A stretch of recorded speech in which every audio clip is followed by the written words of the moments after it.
Què tal? Bona tarda. Tornem a venir un cop més al seu butlletí d'Amics del Liceu, rebent a un dels hostes més impressionants que hem tingut en aquesta curta història d'aquest nou butlletí, que és el tenor Pene Pati, que està amb tots nosaltres interpretant el Des Grieux a la Manon, que podran veure aquest abril. Així que, first of all, thank you very much, Mr. Pati, for being here with us.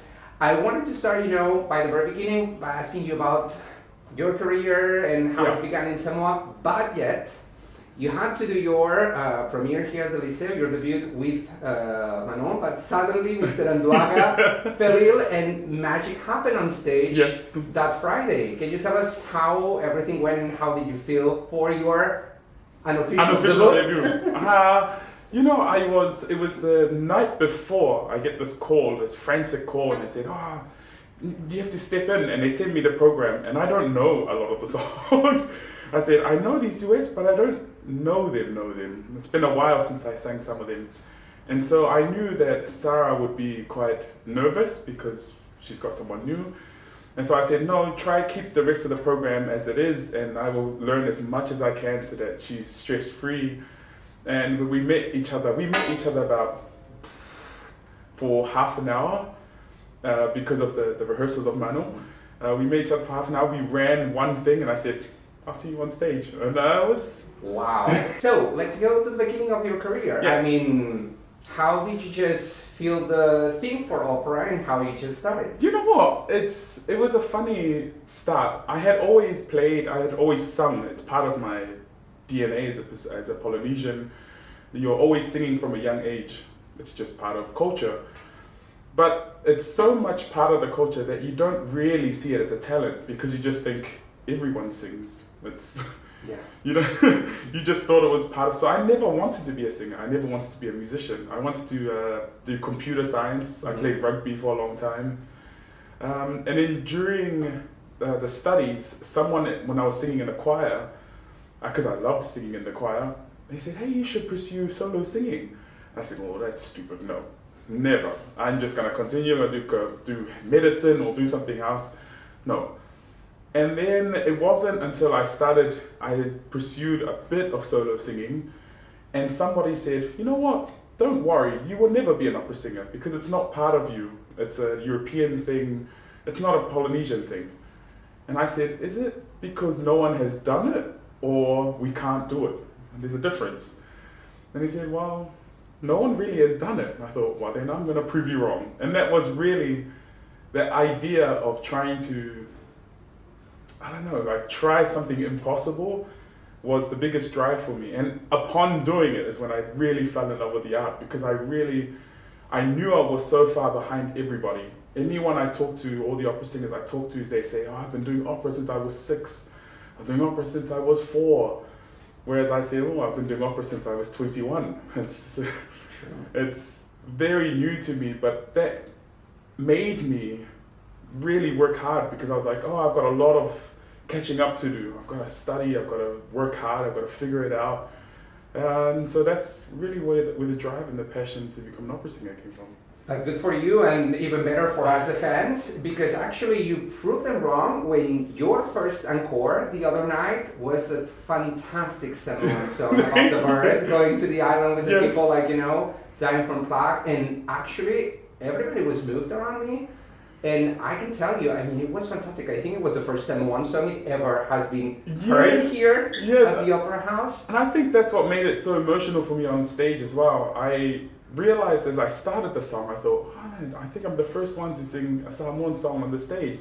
But not only that, being from Samoa, being from New Zealand on the other side of the world, I don't think a lot of opera singers understand the sacrifice that you make being from New Zealand. It's so far, you never go home. Right? There's a lot of, you're lucky if you're an opera singer here, you can go home on a train, you can go home on the car if you want, you can just go home, even if you're performing in Spain, but you live in Paris, you're close. Whereas New Zealand, it was, if you want to go home, it's not going to happen. And as I was singing, I thought, man, I haven't been home. I go home every now and then, but it's been 12 years since I left, And there was a part of me got really emotional on stage because I thought, my dad used to sing this to me so many times.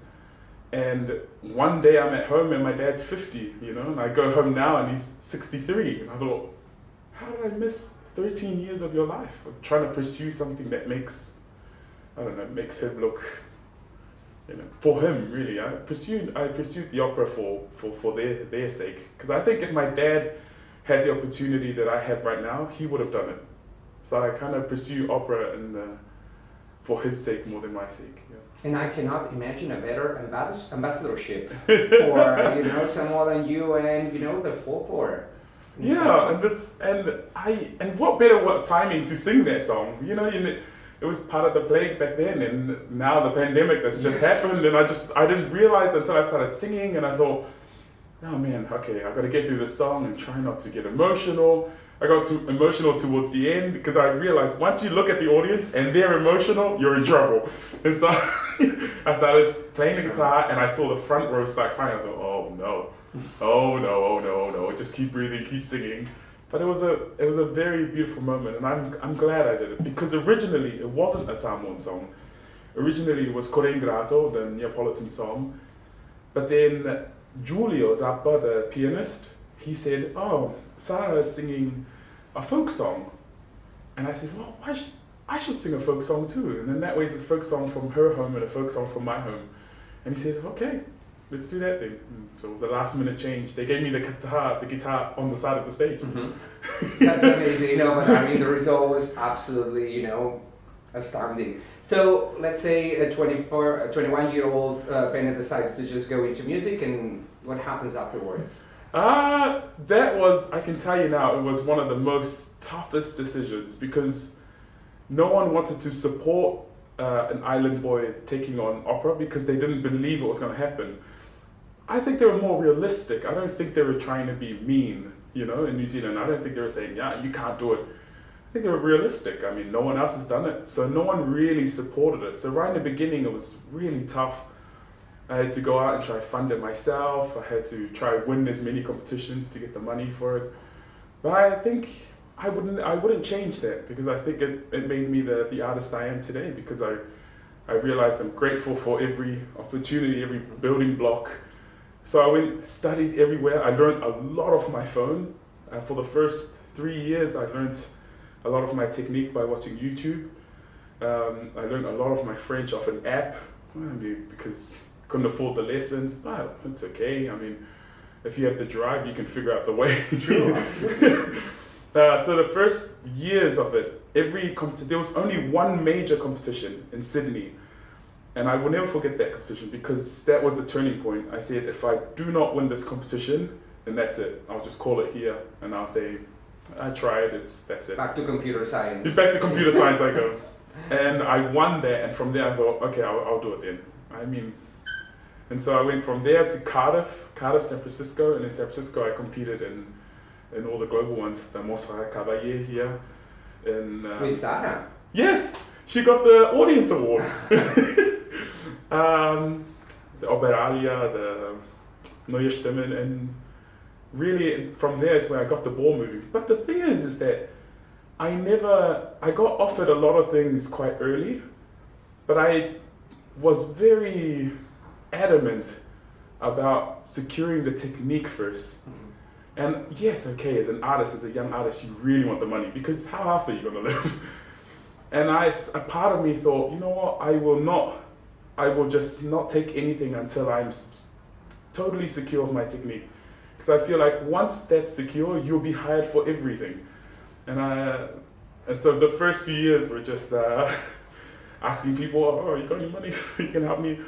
But it was well worth it now that I look back at it. And which moment do you think on stage was your breakthrough moment? It's like, here I am. It was my first ever major role on the main stage was Rigoletto, was the Duca in Rigoletto 2017 in San Francisco. Mm-hmm. I was a young artist with the company, and you do 2 years in the company. And usually you do all the small roles. I did the Messaggero and Aida, and I did all of the tiny roles. But on the second year, which they never do, the last person they did it for was, oh no, Dolores Algic. Mm-hmm. in her time. And so on the second year they said, Pene, you're gonna do duca. And I was like, say that again? I was like, am I covering the duca? Am I the double? They said, no, you'll be singing the duca. And I thought, no, that can't be right. No, that can't be right, I'm still a student.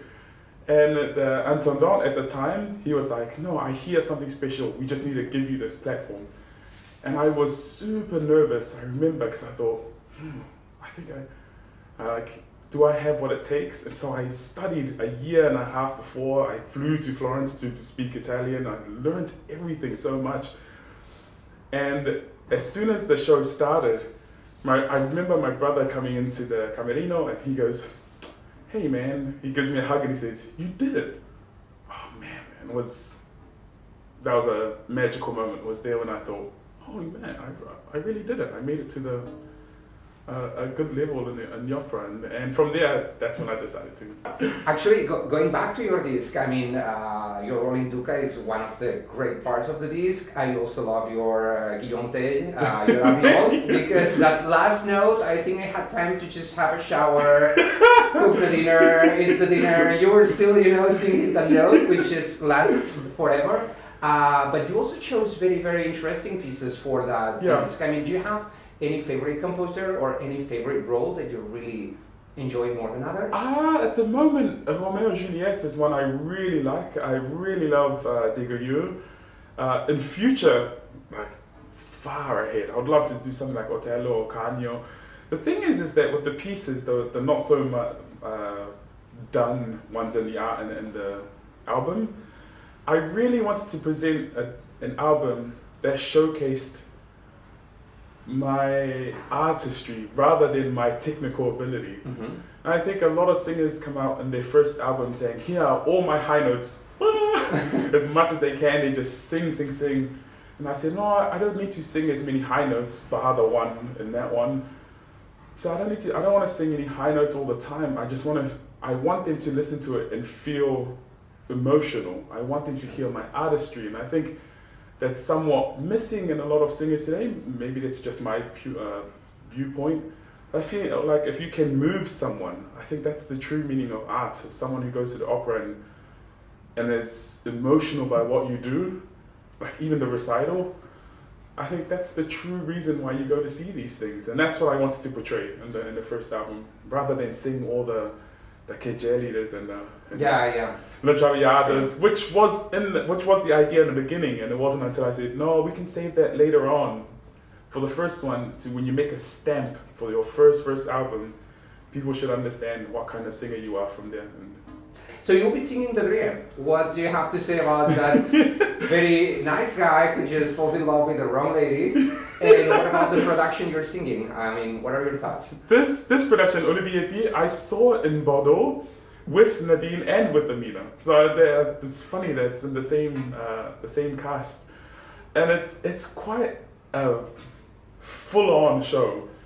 I think a lot of it doesn't make sense unless you really sit down and kind of piece it together, because as Olivier P, he always has like things that are outrageous. It can be outrageous. There's a nudity, there's things that very artistic.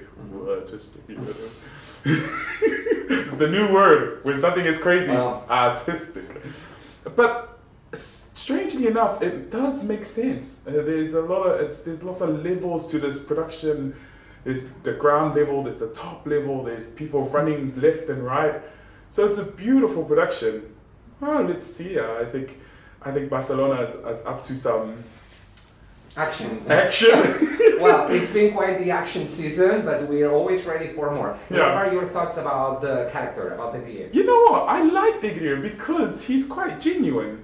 I think he's never lied to her from their initial encounter. He's fallen in love with her, love at first sight, really. He falls to his knees and says, oh my God, who's that? And he never lied to her. He's been there for her day one. He says, I don't gamble, but for you, if this is what gets to win, I'll give it a go. And in some way, I don't feel like in my view that he's weak in any way. And I mean, even when things go wrong, he could easily say, you know what, I'm going to go look for someone else. But he decides, I guess love isn't for me, I'm going to go to the Abbey. It's very operatic. And off we go. Very operatic. But he decides to go to the Abbey instead, when he could have just carried on with his life. But that's kind of devotion, in some strange sense, still to Manon, you know? Even while praying, he says, I can't stop thinking of her. But just, I don't know why. Ask God saying, please, why do you make me think of her?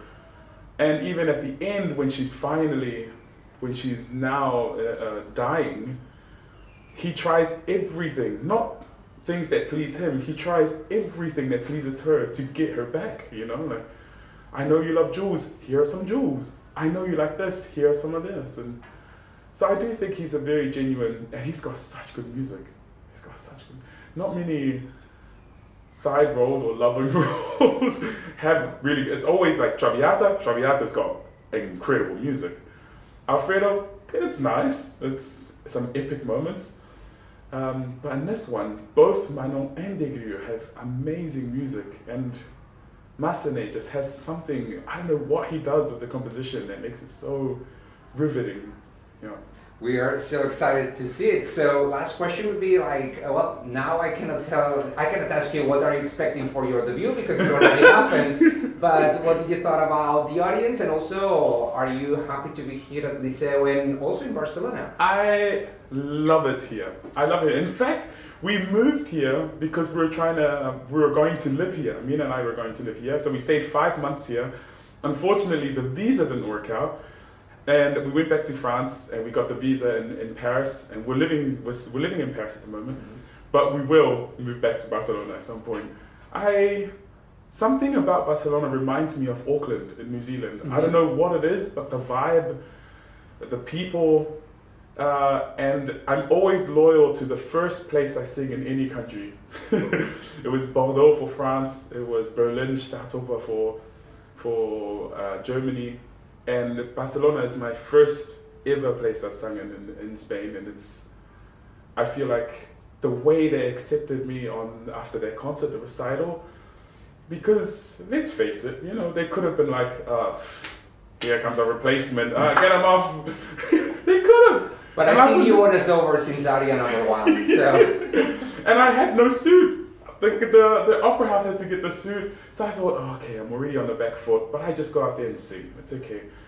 And then at the end, they just could not stop clapping, and I felt incredibly loved, and I thought, this is home, this is my space, it's right here. And so, no, like, I am looking forward to, I'm not nervous anymore for Des Grieux. I wasn't nervous in the beginning, but I feel like I'm ready to get out there and just be like, open my arms and say, yeah, I'm back for you. Like I'm a son of Barcelona. I'm here to sing for you. And I think there's no better way to finish the interview by saying how happy we are that you're just going to be one more neighbor. So thank you. I can't wait. Welcome home. Thank you very much. Thank you so much for everything. Gracias.